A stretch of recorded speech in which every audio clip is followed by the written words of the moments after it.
Más que fierros viejos, son historia. Así describe el director del Museo de los Ferrocarriles de Yucatán, AC, Juan Manuel Celorio, a las 35 piezas que resguarda. Una pieza muy importante es la locomotora de vapor que tienen ustedes aquí atrás, la 270. Era una de las 6 locomotoras parecidas que había en su momento en Yucatán. Y vino un americano y compró 5 que operaban. Se las llevó a Estados Unidos, echó a andar 4, la quinta la usó para refacciones.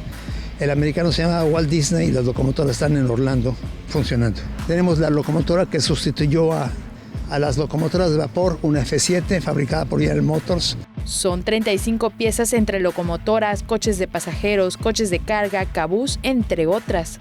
Juan Manuel Celorio está dispuesto a sumarse a cualquier proyecto del gobierno municipal, estatal o federal o de la iniciativa privada para que el museo no desaparezca.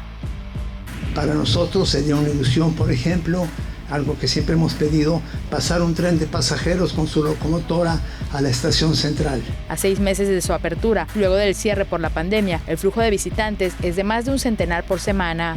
El costo de entrada al museo es de 30 pesos para adultos y los niños entran gratis.